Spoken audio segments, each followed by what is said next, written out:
네, 간밤 뉴욕 증시를 수놓았던 뜨거운 이슈와 인사이트를 확인해보는 시간입니다. 이항영의 월가이드 들어왔고요. MTN 이항영 전문위원 화상으로 연결돼 있습니다. 위원님 안녕하세요.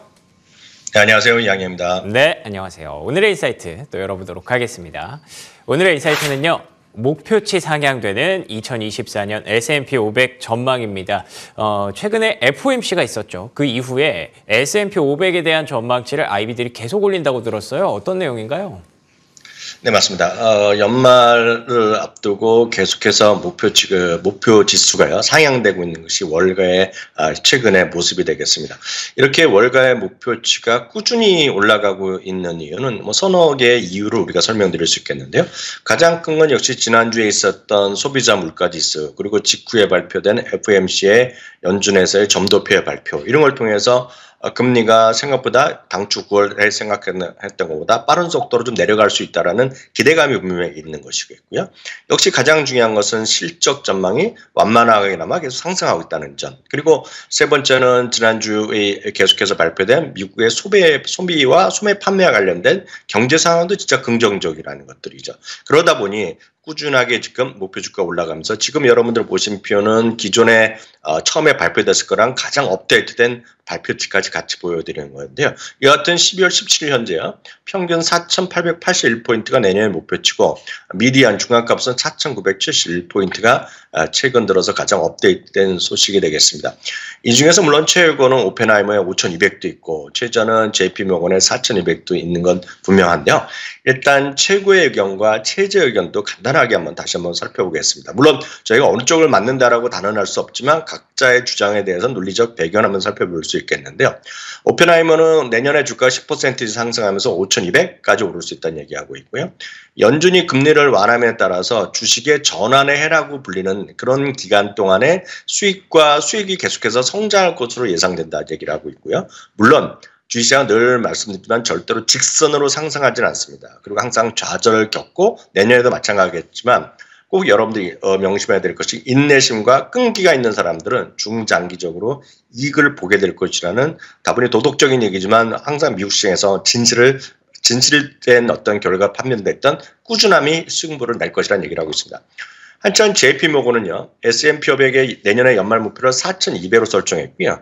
부진한 실적이 주가를 압박할 것으로 보고 있습니다. 참고적으로 내년의 평균 컨센서스는 12% 정도 이익이 늘어날 것을 보고 있는데 JP모건은 3~4%밖에 올라가지 않을 거라고 보고 있고 그만큼 이익 전망이 다르기 때문에 지수가 다르다고 보면 되겠습니다. 지난주 종가 대비 오히려 지금보다 11% 정도 낮게 보는 건데요. 이들은 전혀 반대 얘기를 합니다. 소비자의 소비 심리가 둔화될 것이고 투자 심리가 결국 약화될 것이고 현재 주가 수준은 너무 고평가되어 있다는 겁니다. 그리고 변동성 지표도 최저 수준에 와 있기 때문에 고평가되어 있다는 얘기하고 있고 특히 주시장에서 가장 싫어하는 지정학적, 정치적 위험도 여전히 많다는 겁니다. 내년에 이제 미국의 대선이 있어서 정권이 바뀔 가능성도 분명히 염두에 둬야 되겠고 전 세계에 일어나고 있는 두 지역에서 전쟁도 언제 끝날지 모른다는 얘기를 하고 있습니다. 그렇기 때문에 이들은 유틸리티 중심과 우량주를 좀 보유해야 되겠고 반대로 채권 비중을 늘리려고 얘기하고 있다는 것이 최고와 최저의 어떤 지수에 대한 의견이 되겠고요.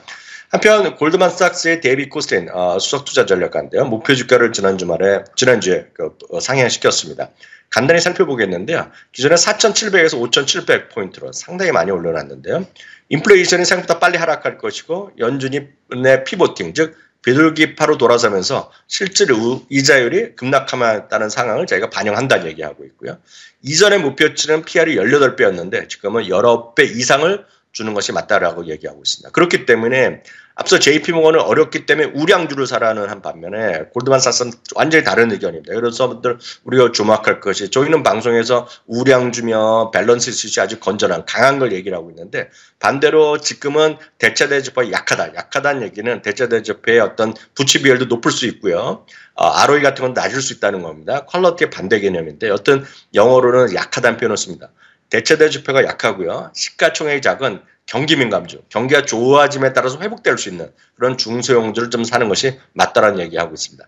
상반기에는 평범한 시장을 가정하고 페드가 이제 금리 인하를 시작하면서 상반기 뒷부분에 하면서 그래서 하반기에 수익률이 크게 날 수 있다라는 그런 기대감을 피력했다는 것도 여러분 주식 투자할 때 참고해서 판단하시면 좋겠습니다. 좋습니다. 현재 S&P 500이 4,740에서 간밤에 마무리가 됐거든요. 저 같아도 내년 전망 한 5,000까지는 당겨줄 수 있을 것 같은데 의외로 4,200을 전망하는 JP모건도 있다는 거 여러분들 참고하시면 좋을 것 같습니다. 자, 그러면 오늘의 헤드라인 세 가지 열어보도록 하겠습니다. 첫 번째 헤드라인은요. 골드만삭스 S&P 500 내년 5,100포인트 갈 것. 이게 앞서서 연관되는 그런 내용인데 금리 인하도 좀 빠르게 올 수 있다고 전망을 했어요. 내용을 추가로 좀 설명을 부탁드릴게요. 네, 바로 전에 말씀드렸던 전체적인 시황관도 시황관이지만 그럼 이제 어떤 주식을 좀 더 봐야 되는 거를 얘기하는 건데요. 앞서 말씀드렸듯이 JP모건은 기본적으로 우량주라고 말씀드렸습니다. 그래서 상당히 안전한 주식인데요. 약간 뭐 골드만삭스 얘기하는 것도 여기서 뽑은 주식도 뭐 이상한 주식은 절대 아니지만 쉽게 얘기해서 주가가 많이 회복한 많이 이제 올해 좀 떨어졌고 회복할 것으로 기대된다는 경기 민감주를 좀 보라고 말씀드렸고요. 말씀드렸다시피 대차 대조표가 상대적으로 좀 부실한 거 그리고 중소형주를 보라는 얘기하고 있는데 특히 여기에서 오늘 주목하는 것은 고 높은 샤프 지수 주식에 좀 관심을 가지라는 얘기를 하고 있습니다.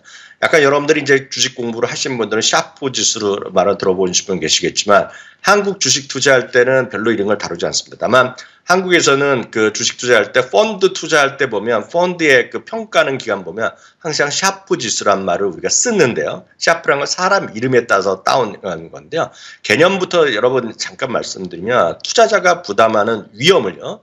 자산에 따른 수익이 얼마만큼 보상하느냐는 것인데 단순하게 어떤 보상, 주가의 그 리스크 대비 수익이 아니라 그동안의 변동성에 대비해서 얼마만큼 실제로 견딜 수 있느냐 그런 힘을 보여주는 겁니다. 그래서 투자 수익률을요. 투자의 위험에 대한 보상으로 조정한 값인데 이거 개인이 계산하기 쉽지 않고 여러분들이 펀드 평가하는 우리나라 그 사이트 들어가면 이게 다 공유되고 있는데요. 샤프율이 높다는 것은 일단 변동성 대비 수익률이 상당히 높아질 수 있는 것. 시장이 약간 주가가 올라갈 것으로 생각할 때는 여러분들이 고샤프비를 가는 것이 맞고요.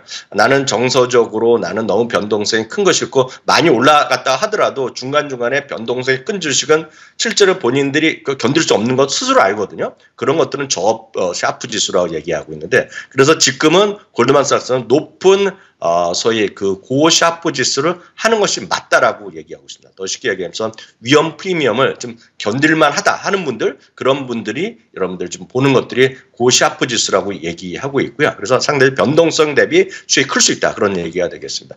그런 것들의 이제 구체적인 표를 보면 마이크로소프트, 엑셀런, 엔비디아, 유나이티드, 파이저, 벅스웨이, 월마트, 제너럴 모터스, 차터 커뮤니케이션 이런 것들이 들어가 있습니다.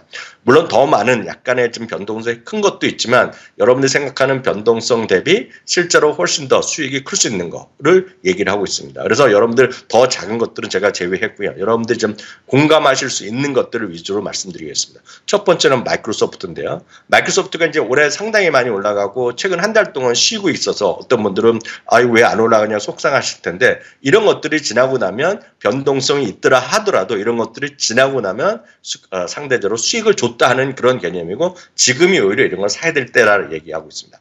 두 번째는 엔비디아입니다. 엔비디아는 이제 $500 오늘 넘어섰는데요. 엔비디아 같은 것도 변동성이 있으나 변동성 대비 리스크가 훨씬 더 클 수 있는 그런 것들이기 때문에 엔비디아를 지금 더 살만하다라는 얘기를 하고 있고요. 항공주도 마찬가지인데 항공주 중에서도 유나이티드 항공 같은 경우에 이런 것들이 포함되어 있습니다.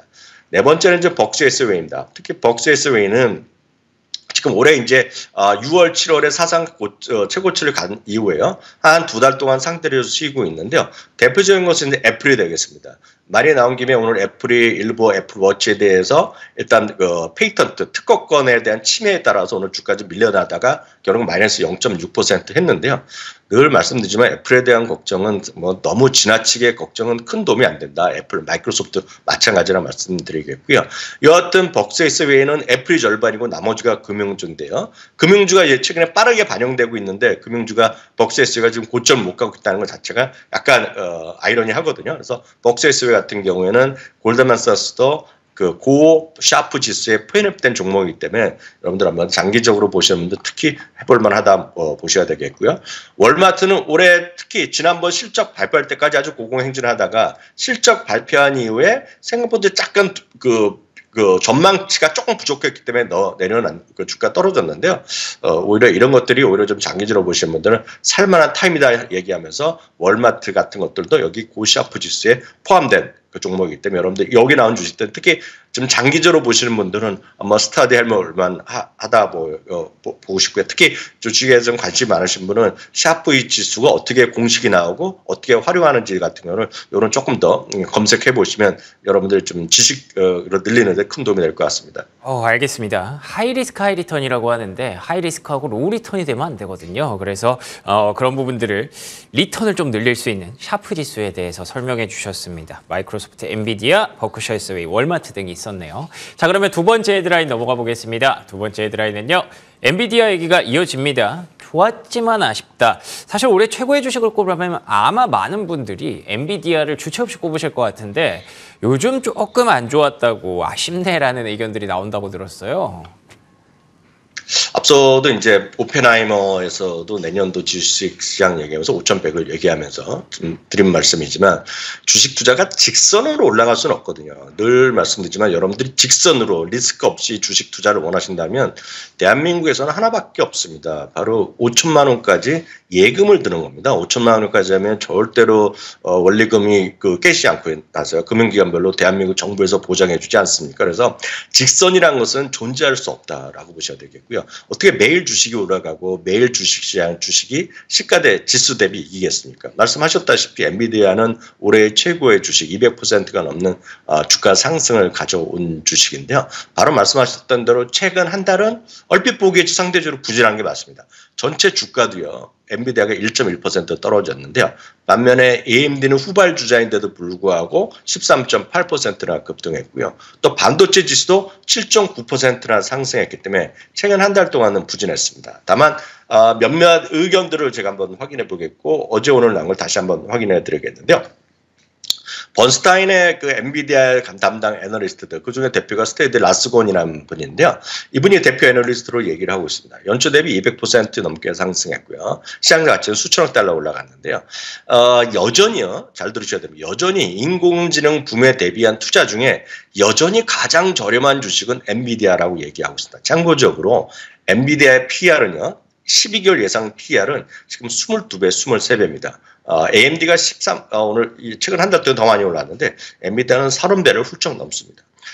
그렇지만 최근 한 달 동안 이런 한 달 동안 주가 상승은 아직 실망스럽다 얘기하고 있는 것뿐만 아니라 앞으로의 주가 상승률에 비해서 지금 주가는 아직 너무나 싸다는 얘기하고 있습니다. 우리가 12개월 예상을 얘기하고 있는데 이분은 많은 분들이 너무 심하다고 얘기할지 모르겠지만 5년 후의 수익에 대비해서는 모든 반도체 지수 중에서 가장 싸다는 얘기를 하고 있습니다. 그렇기 때문에 그런데 반도체 지수 대비 지금 상대적으로 이렇게 저렴해지는 것은 지금 10년 만에 처음으로 제일 싸다는 겁니다. 다시 말씀드리면 주가는 많이 올라갔지만 반도체 지수 대비 그리고 향후 5년 대비 보면 모든 반도체 주식 중에서 엔비디아가 지금 가장 싸다는 얘기를 하고 있습니다. 참고적으로 매 분기에 엔비디아의 주당 순이익과요. 매출 추이도 여러분 같이 보시면 정말 기하급수적으로 주당 이익과 매출이 늘어나는 걸 보실 수 있겠고요. 이것은 번스타인은 엔비디아의 목표 주가를 얼마를 제시하고 있냐면 700달러를 유지하고 있습니다. 현재 주가 대비 43%가 되겠고요. 지난달 최고가가 504달러, 거의 505달러였고요. 오늘 이제 다시 500달러 넘으면서 한 달만 500달러를 회복했는데요. 지금 500달러 기준을 하더라도 40%가 넘는 상승 여력이 있다고 보셔야 되겠습니다. 참고적으로요. 월가의 목표 주가 평균은 한 666달러고요. 애널리스트의 94%는 매수 의견을 갖고 있습니다. 늘 말씀드리지만 애플도 마찬가지지만 엔비디아를 제가 주가가 계속 올라간다, 쉼없이 올라간다 그런 말씀 도저히 드릴 수 없겠지만 엔비디아나 애플을 좋아하시는 분들, 마이크로소프트를 진짜 좋아해서 확신을 갖고 매수하시는 분들은 단기적인 트레이딩의 관점 조금 떨어졌다고 속상하고 이런 거는 지나고 나서 그래서 흔히 해서 사고팔고 하는 거는 지나고 나면 후회만 남는 법이 많았다라고 보셔야 되겠고요. 어제도 다시 한번 제가 파이퍼 썬들레의 미국의 CIO, 미국의 정보 분석 전문가들, 책임자들의 100명 설문조사에서도 세 가지 중에 가장 앞으로 투자가 늘어날 것이 인공지능. 그 중에서 토픽이라고 말씀드렸고요. 어저께 기억하시겠지만 파이퍼 샌들러의 그 레포트의 마지막 문장은 아직도 갈 길 멀다. 그 말만 기억하시면 좋겠습니다. 좋습니다. 파이퍼 센틀러에서는 아직도 갈 길이 멀다. 그리고 번스타인에서는 반도체 지수 대비해서 가장 싼 종목일 수도 있다. 예, 엔비디아에 대한 기대감은 여전히 유효하다라고 말씀드릴 수가 있겠네요. 자, 마지막 헤드라인 열어보겠습니다. 마지막 헤드라인은요. 오랜만에 보네요. 캐시우드. 내가 망할 것 같아라고 왠지 외치고 있을 것 같아서 제가 이 제목을 달아봤는데요. 아크케이가 올해 ETF 수익률 1위를 차지했다고 합니다. 결국에는 또 보여주네요. 이렇게. 네, 캐시우드가 2023년에도 상당히 반전에 성공했고요. 2024년에도 다시 또 쏟을까 하는 시각이 많이 나오고 있습니다. 다만 미국에서도 마찬가지입니다. 우리나라에서 워낙 2020년에 핫했다가 2021년부터 꼬꾸라지면서 이 캐시우드의 어떤 너무 많은 분들이 팬심은 이제 다 많이 떨어졌고 이제는 캐시우드가 뭐라고 얘기하더라도 안 듣거나 속상해하는 분은 많은데요. 참고적으로 올해 얼마나 반등했냐면 작년에 67%가 떨어졌는데 올해는 반대로 66%가 올라갔습니다. 모든 ETF 중에서 1등했다라고 얘기는 할 수 없지만 다양하게 분산된 ETF 분야가 있습니다. 영어로 보면 Diversified ETF라는 것인데요. 다양한 자산은 여기서 주식도 되고 채권도 되고 ETF, 비트코인도 되고 여러 가지 다 할 수 있는 겁니다. 쉽게 얘기해서 액티브한 ETF 중에서는 이번에 1등을 했다는 것입니다. 상대적으로 보면 2등은 피델리티 블루칩 성장주 ETF라는 건데 그거랑 약 간발의 차이로 지금 1등을 했습니다. 여기 보시는 거 말씀드렸다시피 분산된 영어로 굳이 한국말을 번역하면 분산된 다양성 ETF 분야에서 1등을 했다라고 보셔야 되겠는데요. 참고적으로 ARK에서도 대표적인 ETF, ARK에 가장 많은 것은 코인베이스입니다. 코인베이스는 요새 많이 급등했고 최근 들어서 10% 훌쩍 넘기 때문에 계속 조금씩 매도하고 있는데 비트코인의 거래사로 잘 아실 것 같습니다. 다만 늘 말씀드리지만 ARK는 벤치마크가 없다는 거 꼭 기억하셔야 되겠습니다. 그래서 많은 분들이 투자하실 때 지수가 이렇게 올라갔는데 내 거는 왜 이렇게 못 올랐어? 그렇게 얘기하는 거는 의미가 없는 얘기입니다. 처음부터 액티브고 벤치마크가 없다는 것이 아주 핵심적인 것으로 이해하셔야 되겠고요. 특히 ARK의 가장 큰 핵심은 앞으로 5년 동안에 2배, 3배를 성장할 거로 노리고 대부분이 적자 회사가 상당히 많다라는 것입니다. 그래서 여러분 탑5 중에서도 테슬라 정도 제외하고는 돈을 이렇게 버는 회사가 그렇게 많이 버는 회사가 없다라고 보셔야 되겠습니다. 참고적으로 5개 보유 종목 탑5를 여러분 보여드렸고요. 이거에 여기서 비교할 만한 것들 그리고 오늘 이 기사에서 소개되는 것은 피델리티에서는 블루칩 그로스 ETF입니다. 블루칩 중에서도 그로스 성장에 좀 뛰어난 한 130여 개의 종목으로 구성되어 있는 것이 되겠고요. 여기는 이제 탑 여러분들이 진짜 좋아하는 것들이 많이 굵직굵직하게 들어가 있죠. 엔비디아가 한 10% 정도 들어가 있고요. 애플도 10%, 마이크로소프트 10%, 아마존이 9%, 알파벳이 7% 정도 들어가 있는데요. 이것도 대표적으로 얘기들을 많이 하고 있는 겁니다. 미국에서. 심벌은 FBCG가 되겠고요. 단가는 33달러 정도니까 여러분들 충분히 해볼 만한 단가가 되겠고요. 그 다음에는 저희 방송에서도 여러 번 소개해드렸던 것이 테크B라는 ETF입니다. 블랙락에서 하는 거가 되겠고 이것도 역시 멀티 섹터에서 특히 테크 기술 분야에서 뭔가 시장을 어떤 파괴적으로 혁신시킬 수 있는 그런 것들 브레이크스루 ETF 시리즈들이 있는데요. 그중에서 테크 쪽에서 뽑아놓은 것이 테크B가 되겠습니다. 메타 플랫폼이 4%, 아마존도 4%, 역시 한 150여 개 정도 구성되어 있고요. 리제네런 파마세큐티컬, 엔비디아, 어도비 정도들이 들어가 있기 때문에 어떤 이들 종목의 특징을 한번 살펴보시고 ETF 중에서 여러분들이 개별 종목을 접근하기 쉽지 않으신 분들은 이런 말씀드렸던 피델리티나 블랙락에서 관련된 여러분들이 좋아하는 종목들을 많이 뽑아놨기 때문에 보셔도 좋을 것 같고요. 나는 적자 종목이지만 한번 보겠다 하시는 분들은 ARKK 이런 것들도 한번 관심 갖고 보시면 좋을 것 같습니다. 좋습니다. 공격적인 분들에게 어울리는 아크케이 그리고 이외에 피델리티나 블랙록에서도 다양한 ETF 발견할 수 있다는 거 정리해 주셨습니다. 지금까지 이항용 MTN 전문위원과 함께했습니다. 오늘도 좋은 말씀 고맙습니다. 감사합니다.